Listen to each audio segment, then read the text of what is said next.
Hello everyone, welcome back to Bootstrap Workbench. After one of my last videos where I was talking about configuring WSJT-X, a user on one of the Icom groups on Facebook, Bob Stothfang, over in Icom IC-7300, he had put a comment on one of my posts about how he was using the Save Settings feature to have basically different setting profiles for different operating modes, so that you have a saved setting file for like single sideband or continuous wave or digital data modes. This is incredibly useful because to do some of the digital data modes, like connecting to WSJT-X to run JT9 or JT65, you have to change a lot of settings. For instance, when I run single sideband, I run with the preamp off, AGC set to fast, notch set to auto notch, noise blanker on, noise reducer on, and of course in whatever single sideband mode, lower or upper, depending on the frequency that I'm on. Now if you're running WSJT-X, then you would be in upper sideband in digital data mode.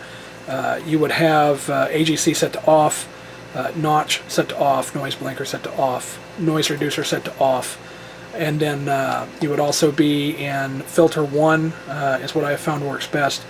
And in my case, I like to run RSBA 1, and it uses a certain set of settings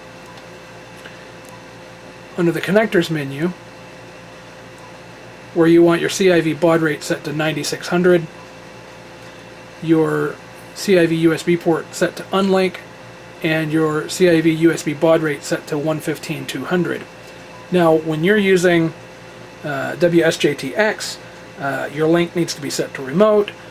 Both of your CIV data rates need to be set to 9600, and it's frankly kind of a pain to go through and have to change a whole bunch of settings just to switch to a different mode. So, what Bob does, and what I find useful, is you can just go into Menu, Set, SD card, and of course you'll have to have an SD card in the rig. I cover that in another episode, and I'll put a link to that down below. Once you have your SD card set up, you can go in and configure your settings however you want them, and use the Save Setting option to create a profile for each mode. So I'll go into Load Setting, and I have two profiles, one for single sideband, one for data. The single sideband one is loaded right now, so I'll go ahead and load my setting profile for data, and you can either select all or select.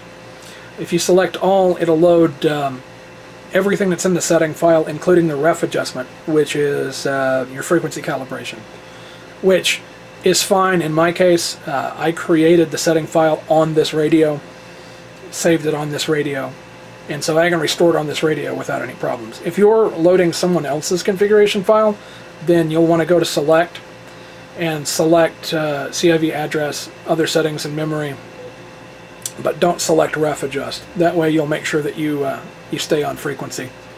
So I'll select all, and it tells you the new ref adjust setting will be saved. That's fine. So now we have to restart our 7300, and my tuner lost communication with the radio, so that's why it's beeping at me. So now you can see that our frequency has changed. We're on the JT65 frequency on 40 meter. We're set for USB data mode. Our filter is set to 1. AGC is off. Notch is off. Noise blanker is off. Noise reducer is off. Now, one thing you may have issues with is setting your AGC to off, because normally pressing that button cycles between mid, slow, and fast. So what you can do is, if you hold the button down, then just pick whichever one you want. I use fast, and it's normally set for, I think, 0.3 seconds. So you just turn your VFO until it's set off, and then you can hit exit, and you're set in that mode. And so now, if we were hearing any JT65, and actually let me switch my display mode here. the bands are kind of dead right now. We've had some flares the last few days, and things are just quiet. But if there was some JT65 or JT9 that we could hear, we'd be able to decode it in WSJTX without having to run through and change a bunch of settings. So that's going to be it for today. I just wanted to get that out there. I think this is a great tip. Thanks again to Bob Stoffang, and if anybody has any questions or comments, put them down below the video. And I hope that this is informative, and I also hope that you have a great day. Thanks for watching.